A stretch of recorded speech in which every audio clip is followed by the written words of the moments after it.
Hello বন্ধুরা, good morning, welcome back to my channel. তো সকালবেলা ঘুম থেকে উঠে চা করছি। হ্যাঁ, শুধু আমার একার জন্যই, কেননা ও দোকানে গেছে, ও বাড়িতে নেই। তো চাটা করে নিচ্ছি আর একদিকে ওর জন্য ডালিয়া চাপিয়ে দিয়েছি। ও তো ডালিয়া খায়, জানো তোমরা, প্রত্যেকটা দিন। এই দেখো, সেটা আর তোমাদের সাথে শেয়ার করা হয়নি। আর চাটা চাপিয়ে দিয়ে চাটা নামাবো। চাটা নামিয়ে নিয়ে কিন্তু আমি ডিম সিদ্ধ বসিয়ে দেবো। ডালিয়া আর ডিম সিদ্ধ ও সকালের ব্রেকফাস্ট আজকে। তো এই দেখো, ডিমটা আমি জাস্ট জলে ভিজিয়ে রেখে দিয়েছি। তো এদিকে আমি চাটা এখন ঢেলে নিচ্ছি, ছেঁকে নিচ্ছি অ্যাকচুয়ালি। তো চলো, এদিকে চাটা ছাঁকি আর ওদিকে ডিম সিদ্ধটা বসিয়ে দিই। আর দুধ যেহেতু ছিল, তাই জন্য ওই দুধটা দিয়েই চাটা করে নিচ্ছি। আর চাটা নিয়ে আমি এখন ঘরে চলে যাবো। ততক্ষণ ডিম সিদ্ধটা হোক আর ওটা সিটি পড়বে। 3টে করে সিটি দিই প্রত্যেকদিন। তো আমার মা বলে 3টে সিটি নাকি লাগে না, বেশি হয়ে যায়, 2টো দিলেও হয়, একটা দিলেও হয়ে যায়। তো আমি জানি না, আমি 3টে করে দিই বলে দেখি খুব সুন্দর হয়ে যায়, গলে যায়। তো ভালো লাগে, আমি নিজেও খেয়ে দেখেছি, বেশ সুন্দর লাগে। চলো, এখন চাটা খাই। চাটা নিয়ে এখন ঘরে যাই, ঘরে বসে একটু শান্তিতে চাটা খাই। সকালবেলা জানো তো, চা খেতে আমার বেশ ভালো লাগে। আর সেটা কিন্তু খুব মানে শান্তি করে খেতে ভালো লাগে। একদম যে একটু মানে তাড়াহুড়ো করবো, এই একদিকে কাজ করছি একদিকে চা খাবো, ওরকম আমি করতে পারি না। বেশ কাজটা আমি গুছিয়ে নেবো, নিয়ে পরে খাবো, সেও আচ্ছা। এদিকে দোকানে চলে এসেছি ওর জন্য ডালিয়া নিয়ে, দেখো দেখতে পাচ্ছ। আর সাথে এই যে ডিম সিদ্ধ দুটো। তো দুটো ছাড়িয়ে আনি না, আমি এসে এখানে ছাড়িয়ে দিই ওকে। আর এই দেখো, আমাদের সোনা কুচি কি করছে, এতটাই দুষ্টু হয়েছে যে তোমাদেরকে আমি কি বলবো। ও দেখলেই জানো তো খালি গায়ের উপরে উঠতে চায়।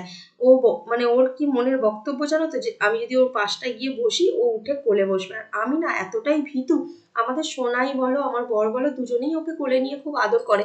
আর আমি না একটু ভীতু টাইপের, মানে ভয় পাই। ভীতু বলতে পোষ্য দেখলেই না একটু ভয় পাই। আর ও আমার সঙ্গে কি কথা বলছিল জানি না, ইয়ার্কি মারছিল একটা। তো আমি আর ওটা দিইনি ওকে। আমি বলছিলাম যে তুই আমার সাথে একদম কথা বলবি না, আমার তোকে দেখলে রাগ ধরে যাচ্ছে, এরকম টাইপের কথাটা বলছিলাম। সেটা আর আমি ভয়েসটা দিয়ে দিচ্ছি, শোনালাম না। তারপরে বাড়িতে চলে এলাম ওর খাওয়া দাওয়া কমপ্লিট হতে। বাড়িতে এসে রান্না চাপিয়ে দিচ্ছি। আজকে কলমি শাকটার তরকারি করবো জানো তো। আজকে আর আমি ওটা ভাজা করলাম না, পটলটা খালি ভাজা করেছি। এদিকে আলু বেগুন কুমড়ো দিয়ে কলমি শাকের তরকারি হবে। কলমি শাকের তরকারি অনেকদিন খাওয়া হয়নি, তো ভাবলাম করি। আর ওকে বললাম বড়ি নিয়ে আসবো, তো বড়িটা আনতে ভুলে গেছি। তো কি আর করা যাবে, বড়ি বাদ দিয়েই করতে হবে। আর এই একটা কালকে ধুয়ে রেখে দিয়েছিলাম, তো জানো তোমরা, ধোয়াধুয়ি যখন করেছিলাম সেই ভিডিওটা তোমাদেরকে দিয়েছি। তো এটাকে এখন এইদিকে রাখবো, গোছাগুছি করবো, এই জায়গাটা ফাঁকা করে এখানে গোছাবো। আর এই কাঠালি কলাগুলো মা দিয়েছিল। আর এই যে কলমি শাকের তরকারিটা অলরেডি চেপে গেছে। কলমি শাকের তরকারি খেতে বেশ ভালো লাগে, আর আমার তো খুব ভালো লেগেছিল। তরকারিটা হয়েও ছিল খুব সুন্দর, খুব সিম্পল, কিন্তু টেস্ট হয়েছিল ভীষণ। তো এদিকে দেখো, বিউলির ডালটা ফ্রিজে ছিল, আমি বার করে গরম করে নিয়েছি। এদিকে পটল ভাজা, শাকের তরকারি হয়ে গেছে। আর হবে কালো জিরে ফোড়ন দিয়ে ইলিশ মাছ দিয়ে বেগুন আলু দিয়ে একটা তরকারি। খুব সিম্পল আর সাদামাটা তরকারি, আর এত টেস্ট হয়েছিল যে কি বলবো। এদিকে ভাতটা উপর করে দিয়েছি। আর এদিকে আমার কাজকর্ম কিন্তু আজকে সমস্ত কিছু হয়ে গিয়েছিল। স্নান টান করা, সমস্ত ঘরের কাজ কমপ্লিট করে নিয়ে তবে আমি রান্না চাপিয়েছিলাম। সেটা তোমাদের সঙ্গে শেয়ার করা হয়নি। দেখো, দেখেই বুঝতে পারছো, ঘর তোর বাগানই আছে, বিছানাটাও বাগানো রয়েছে, সবকিছু মোছা। আর এদিকে সমস্ত রান্না কমপ্লিট করে লাস্টে মাছটা রান্না করছি। মাছটা রান্না হতে হতে আমি ওদিকে কিন্তু ওগুলো বাগিয়েও নেবো। তো চলো, মাছ দুটো দুটো করে ভাজা করব। ইলিশ মাছের তেল কিন্তু আজকে আর আমি রাখিনি, কেননা রোজ রোজ ইলিশ মাছের তেল দিয়ে ভাত খাওয়াচ্ছি, রোজ রোজ বানাচ্ছি। ইলিশ মাছ যখনই খাওয়া হয় শুধু ইলিশ মাছের তেল আর মাছ ভাজা দিয়ে ভাত খাওয়া হয়। তো আজকে ভাবলাম ওটা একটু চেঞ্জ করি, তো আজকে এটা তরকারি বানিয়ে নিই। তো এই জন্যই আমি আজকে মাছগুলো দিয়ে তরকারি বানিয়ে নিলাম। তো দেখো, এরকম পাতলা ট্যালট্যালে একটা ঝোল দেখছো তো, কিন্তু এর দুর্দান্ত টেস্ট, তোমরা করে দেখবে। জাস্ট কাঁচা লঙ্কা কালো জিরে ফোড়ন দেবে, দিয়ে আলু বেগুনটা একটু নেড়ে নেবে, নিয়ে তার মধ্যে জল দিয়ে দেবে, সামান্য হলুদ আর নুন, ব্যাস আর কিচ্ছু না। লাস্টে মাছগুলো দিয়ে ফুটিয়ে নিয়ে নামিয়ে নিও। দেখো দেখিনি কেমন লাগে। রেসিপিটা কিন্তু বলেই দিলাম, এটা আমার রেসিপি, আমার একান্তই পছন্দের। তো অনেকেই, হ্যাঁ, তবে এই রেসিপিতে অনেককেই করতে দেখেছি। আমি খুব একটা করতাম না, সর্ষে বাটা দিয়ে ঝাল করতাম, এটাই ভালো লাগতো। এটাও ভালো লাগতো, আর এটাও দুর্দান্ত লেগেছে। আমার বর বলছে হ্যাঁ সত্যি খুব সুন্দর হয়েছে। এদিকে দেখো, গোছানো বাগানোটাও করে নিচ্ছি। ওই জায়গাটা পুরো গ্যাঞ্জাম হয়েছিল, মানে বাসন কোসনগুলো গোছানো থাকেনি। কিছু কিছু ছোট ছোট কাপ প্লেট, তারপরে তোমার ছোট ছোট চামচ, এই সমস্ত জিনিস ওই কোণাটাই ছিল। যেহেতু র্যাকটা আমি ওই কোণটায় রাখবো, তো সেই কারণে কোণটা পুরো ফাঁকা করে নিলাম। র্যাকটাকে তো ধুয়ে রেখেই ছিলাম, আর এই জায়গাটা একটু ভালো করে পরিষ্কার করে আগে মুছে নিচ্ছি। জায়গাটা কিন্তু খুব পরিষ্কার তা হলেও তবু একবার ভালো করে মুছে নিচ্ছি। সমস্ত কিছু আমার গোছানো বাগানো সংসার, কিন্তু হলে কি হবে, অনেকদিন এই সংসার করা হয়নি, মানে এই রান্নাঘর নিয়ে।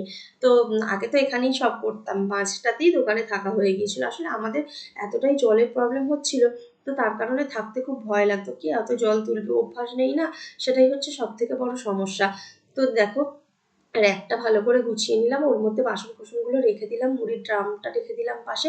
আর এই র্যাকটা আনতে বেশ সুবিধা হয়েছে, অনেক কিছু জিনিসের মধ্যে কিন্তু ধরে গেছে, যেটা আমি এক জায়গায় রাখতাম সেটা আমি 3টে থাকে পরপর রাখতে পারলাম। তার জন্য মানে সামনে যে জায়গাটা ছিল সেটাও কিন্তু ফাঁকা হয়ে গেছে। তো অনেকটা ফাঁকা করে পরিষ্কার পরিচ্ছন্ন করে নিলাম। আর এটা আমি যেহেতু আজকে সকাল সকাল স্নান করে নিয়েছিলাম, তাই আমার স্নান পুজো হয়ে গিয়েছিল বলে খুব একটা সমস্যা হয়নি, যে রান্না ওদিকে চাপানো আছে থাক, আমি এদিকে আস্তে আস্তে এই কাজগুলোও বাগিয়ে নিই। তো তোমাদের সাথে তো সেরকমভাবে কিছু কাজ শেয়ার করা হয় না, কেননা আমি খুব তাড়াহুড়োর মধ্যে থাকি। তাড়াহুড়োটা কেন জানো তো, সকাল করে ঘুম থেকে উঠতে পারি না, এটা আমার কিন্তু একদম উইক পয়েন্ট, তোমাদেরকে বলতে পারি। আর সত্যি কথা বলতে আমি খুব একটা লজ্জা পাই না, তাই সত্যি কথাটাই বলে দিলাম। আমি একদম সকাল করে উঠতে পারি না, কেন জানো তো, রাতে একদম ঘুম হতে চায় না, রাতে তাড়াতাড়ি ঘুম হয় না বলেই সকালে দেরি হয়ে যায়। আর আমার সোনাইকে মা দেখে বলে তাই আমার অতটা কিছু মনে হয় না, যদিও আমার সাথেই থাকতো সবসময়, আমার তাহলে আরো সমস্যা বেড়ে যেত। আর এমনিতেও শরীর আমার খুব একটা ভালো না, অসুস্থর মধ্যে দিয়েই যাচ্ছে, সর্দি কাশি লেগেই আছে, কি বলবো। আর এই দেখো মাছটা এবার দিয়ে দিয়েছি, দিয়ে এখন একটু নাড়াচাড়া করে জাস্ট 1 মিনিট ফুটিয়ে নেব, ফুটিয়ে নামিয়ে নেব। টেস্টটা খুব সুন্দর, আমি বারবার একটাই কথা বলছি, টেস্ট খুব সুন্দর। এর মধ্যে কোনো মশলা নেই, শুধু হলুদ গুঁড়ো আছে আর সামান্য একটু লঙ্কা, লঙ্কা গুঁড়ো মনে হচ্ছে আমি দিইনি, কেননা কাঁচা লঙ্কা দিয়েছিলাম তো, কোনো গুঁড়ো লঙ্কা মনে হয় দিইনি, ভুলে গেছি জানো তো। তো চলো, ওখানটা গোছানো হয়ে গেছে, দেখতেই পাচ্ছ সমস্ত কিছু র্যাকের মধ্যে রেখে দিচ্ছি। আরও র্যাক আছে যেগুলো দোকানে রাখা আছে, তো ওগুলো যদি আমি নিয়ে চলে আসি রান্নাঘরে, জানো তো রাখার জায়গা পাবো না, তো সেই কারণে আমি আনছি না। একটাই মাত্র, এটা হচ্ছে আমাদের 10x10 ফুট একটা ঘর, যেটা রান্নাঘর করা হয়েছে। তো সেই রান্নাঘরেতে কত আর জায়গা ধরবে বলো, মিটকেস আছে, ফ্রিজ আছে, টেবিল আছে, তারপর ডাইনিং টেবিল আছে, সবই আছে। তো সেই কারণে তো অনেকটা জায়গা আমার মানে কভার হয়ে গেছে। আর দেখো ইলিশ মাছের ঝোলটা নামিয়ে নিলাম, চলো দেখিয়ে দিই একবার। আর দেখো রান্নাঘরের লুকটা দেখো, আর ফ্রিজটা ফার্স্ট টাইমে ঘুরিয়ে দিয়েছিলাম, আবার এদিকে চেঞ্জ করে দিয়েছি, সেটা তোমাদের বলা হয়নি। তো এই যে সুন্দর করে গুছিয়ে নিলাম, সামনেটা অনেকটা ফাঁকা হয়ে গেল। এখন আমি ঘরটা একটু মুছে নিই। ঘর মোছা তো আমার সকালেই কমপ্লিট হয়ে গেছে, কিন্তু কি করব, আবার আমাকে একবার মুছে নিতে হচ্ছে, চারিদিকে জল পড়ে আছে না, জল পায়ে ঘুরতে না ভালো লাগে না। তো ওই জন্য রান্নাঘরটাই একবার মুছে নিচ্ছি, বাকি ঘরগুলো এখন আর মুছবো না বারবার। তো চলো মোছামুছি কমপ্লিট করে নিই, ও চলে এলে ভাত দেবো। তো আমার বর দোকান থেকে চলে এসেছে, এখন ওকে ভাত দিয়ে দিয়েছি। আর ও দেখো পেঁপে সিদ্ধ দুটো দিয়ে দিয়েছি বলে আমার একটা আমাকে তুলে দিল। চলো খাওয়া দাওয়া এখন করে নিই, কী কী রান্না হয়েছে তোমরা তো সবই জানো। চলো খাওয়া দাওয়া কমপ্লিট করে একটু রেস্ট নেবো। তো বিকেলবেলা হয়ে গেছে, বিকেলবেলা এখন আমি করছি একটু মুগের ডাল সিদ্ধ। মুগের ডাল পেঁপে আলু দিয়ে কাঁচা লঙ্কা দিয়ে সিদ্ধ করবো, সাথে একটু নুন আর কাঁচা তেল দিয়ে দেবো, জাস্ট অসাধারণ খেতে লাগে জানো তো। তোমরা কোনোদিন খাও কিনা জানি না এরকমভাবে, কিন্তু রুটি দিয়ে এটা খুব ভালো লাগে। আর সত্যি কথা বলতে এখন এইভাবে সাদামাটা খাচ্ছি আমার বরের জন্য, ওর শরীরটা তো খুব একটা ভালো নেই, প্রেশারটা বেড়ে গিয়েছিল, তো সেই কারণে ওকে আমি খুব সাদামাটা দেওয়ার চেষ্টা করছি, তেল ঝাল দিতে চাইছি না। কিন্তু সবসময় কি আর ভালো লাগে বলো সাদামাটা, তাই তেল ঝালটাও খাওয়া হচ্ছে টুকটাক অল্প স্বল্প। তো এই দেখো ডালের ফানাগুলো আমি তুলে এখন ফেলে দিচ্ছি, কেননা এগুলো খেতে নেই বলে। তো আমি এই জন্য যখনই ডাল করি, মুগের ডাল বলো মুসুর ডাল বলো, এই ফেনাগুলো আমি তুলে ফেলে দিই। তো এই দেখো আমি এগুলো এখন ফেলে দিচ্ছি, তারপর এটা ঘন করে সেদ্ধ করবো, মানে কোনো পাতলা নয়, ঘন ঘন করে করব। আর একটু সোনার জন্য নিয়ে বাড়ি যাব। তো চলো আমি এখন এগুলো সব গুছিয়ে বাগিয়ে নিই, আর আটাটা মেখে রেখে দিয়েছি, রাতে রুটি করব। এখন চলে এসেছি আমি আমার মায়েদের বাড়িতে, এখানে দেখো কে এসেছে, আমার খেপি বুড়ি, ওর জন্য একটু লজেন্স নিয়ে এলাম আর একটু ফ্রুটি নিয়ে এলাম। এটা এটা কে এনেছে আগে বলো, এটা ভালো খেতে, তুমি আমাকে একটা হাম দেবে, ঠিক আছে দাঁড়াও।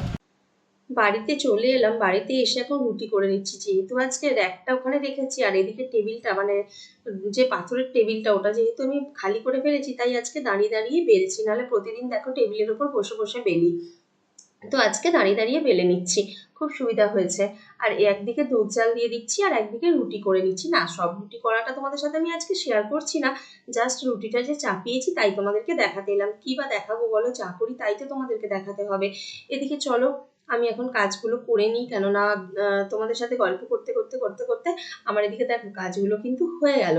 আর গায়ে গামছা কেন নিয়েছি, প্রচন্ড প্রচন্ড পরিমাণে গরম, মুখটা মুছতে সুবিধা হচ্ছে। না হলে না, আমার এই যে নাইটিটা পরে আছি দেখতে পাচ্ছ তোমরা, হয়তো ক্যামেরার মধ্যে বুঝতে পারছো না, পুরো ঘেমে স্নান করে গেছি, মনে হচ্ছে আমি স্নান টান করে এসে কাজ করছি। তো সেটা নয়, কিন্তু গরমের জন্যই এই পরিস্থিতি। রান্নাটা করার সময় তোমাদের সাথে আমি কথা বলে শেয়ার করছি সবকিছু, কিন্তু জানো তো আজকে খাওয়া দাওয়া আমি বোধহয় দেখাতে ভুলে গেছি। কেননা পরে আমি যখন ভয়েস দিচ্ছি তখন আমি তো আগে দেখে নিই কি কি ভিডিও হয়েছে। তো সেটা আমি দেখতে গিয়ে দেখছি খাওয়া দাওয়া আর রাতে শেয়ার করা হয়নি। যাকে কি আর করা যাবে, জানোই তো বিকেলবেলা ডাল করলাম, আর এখন রুটিটা করে নিচ্ছি, সাথে দুধ আছে। এই তো আমাদের আজকের মেনু, আর কিছু সেরকম স্পেশাল মেনু নেই, সিম্পল খাওয়া দাওয়া। সিম্পল ভাবেই তোমাদের সাথে একটু শেয়ার করে নিলাম। চলো আমার রুটিগুলো এক এক করে হয়ে যাক, তারপর আমি খেয়ে নেবো।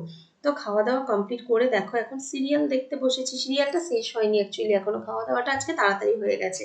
চলো এখনের মতো ভিডিওটা এখানে শেষ করে দিচ্ছি। সবাই ভালো থেকো, সুস্থ থেকো, দেখা হচ্ছে পরের একটা ভিডিও। সবাইকে গুড নাইট। আর একটাই কথা বলবো, সবাই খুব ভালো থেকো, প্রচন্ড বৃষ্টি বাদলের দিন, সবাই খুব সুস্থ থেকো এবং ভালো থেকো।